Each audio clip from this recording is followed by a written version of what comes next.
Hello guys, welcome back to my YouTube channel Malli Shetty వెనుక official. So ఈరోజు video ఏంటంటే, మేము ఎప్పటి నుంచో బిర్లా మందిర్కి వెళ్ళాలి అనుకుంటున్నాం, కానీ అస్సలు కుదరలేదనమాట. సో ఫైనల్గా ఈరోజు అందరం డిసైడ్ అయ్యి బిర్లా మందిర్కి అయితే వెళ్ళిపోతున్నాం. ఫస్ట్ మెట్రోకి అయితే వెళ్దాం అనుకున్నాం, కానీ metro expenses, cab expenses calculate చేసుకొని క్యాబే బెటర్ అని చెప్పి క్యాబ్ బుక్ చేసుకొని స్టార్ట్ అయిపోయాం. యాక్చువల్గా మా ప్లాన్ ఏంటంటే 6 or 7 కల్లా పీజీ దగ్గర స్టార్ట్ అయిపోతే 8 కల్లా బిర్లా మందిర్కి వెళ్ళిపోవచ్చు, మార్నింగ్ వ్యూ చూడడానికి చాలా బాగుంటుంది అనుకున్నాం. కానీ అనుకున్న టైంకి స్టార్ట్ అవ్వడం చాలా కష్టం కదా. పీజీ దగ్గరే 8:30 అయింది, ట్రాఫిక్ కూడా ఏం లేదు, కొంచెం ప్రశాంతంగానే వెళ్తున్నాం. మా పీజీ దగ్గర నుంచి 1 hour టైం అయితే పట్టింది. సో 1 hourలో మేము ఫైనల్గా బిర్లా మందిర్కి అయితే వచ్చేసాం. టెంపుల్ అయితే చూడ్డానికి చాలా బాగుంది, మొత్తం పాలరాతితోనే కన్స్ట్రక్ట్ చేశారంట. ఇక్కడ నుంచి చూడ్డానికి చాలా అందంగా కనిపిస్తుంది. ఇంకా టెంపుల్ కిందే చాలా రకాల స్టాల్స్ అయితే ఉన్నాయి, ఇయర్ రింగ్స్ ఇంకా పూజా సామాగ్రి కూడా ఉన్నాయి. మేమైతే కొబ్బరికాయలు తీసుకున్నాం లోపల టెంపుల్లో కొట్టడానికి. ఇంకా లేట్ చేయకుండా గుడిలోకి అయితే వెళ్ళిపోదాం పదండి. ఈ టెంపుల్ అయితే ట్యాంక్ బండ్ ఇంకా సెక్రటేరియట్ దగ్గర ఉంటుంది. మనం బిర్లా మందిర్ పైనుంచి చూస్తే ట్యాంక్ బండ్ వ్యూ అయితే చాలా బాగుంటుంది.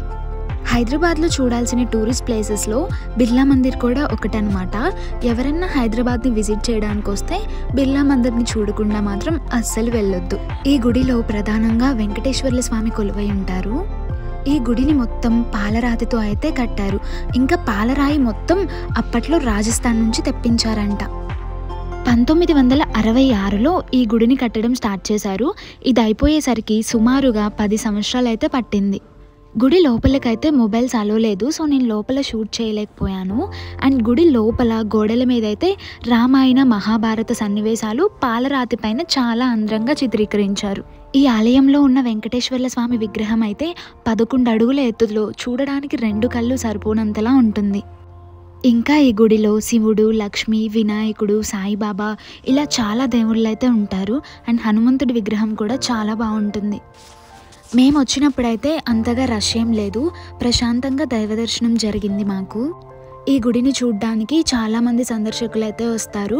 పార్కింగ్ కూడా కొంచెం తక్కువే ఉంది, దానివల్ల రష్ ఎక్కువగా అయిపోతుందని ఎక్కువ మంది పబ్లిక్ ట్రాన్స్పోర్ట్ని ప్రిఫర్ చేస్తారంట.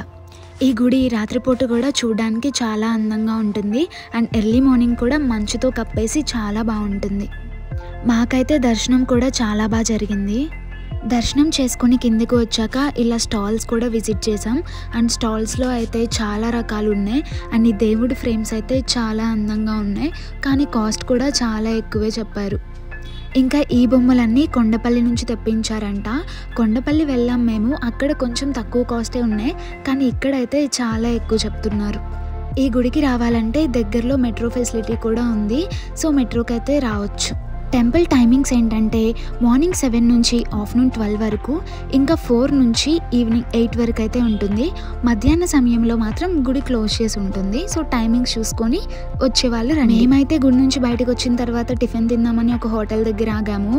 అస్సలు దోశలు బాగాలేవు, సో అవి తినేసి వచ్చేటప్పుడు క్యాబ్కి వచ్చాం కదా, ఇప్పుడు వెళ్ళేటప్పుడు అయితే మెట్రోకి అయితే వెళ్తున్నాం. మేముండే ఏరియాకి డైరెక్ట్ మెట్రో సర్వీస్ అయితే ఉండదు, రాయదుర్గ్ వరకు వెళ్ళాలి, అక్కడ నుంచి మళ్ళీ ఆటో బుక్ చేసుకొని వెళ్ళాలి. ఫైనల్గా ఇదన్నమాట మా టెంపుల్ రోజు వ్లాగ్. మీలో ఎంతమంది బిర్లా మందిర్ని విజిట్ చేశారు, ఇంకా ఈ ఆలయం యొక్క విశిష్టత మీకు ఎవరికైనా తెలిస్తే తప్పకుండా కమెంట్ చేయండి. అండ్ ఛానల్ని ఇంకా సబ్స్క్రైబ్ చేసుకోకపోతే వెంటనే సబ్స్క్రైబ్ చేసుకోండి. Bye bye.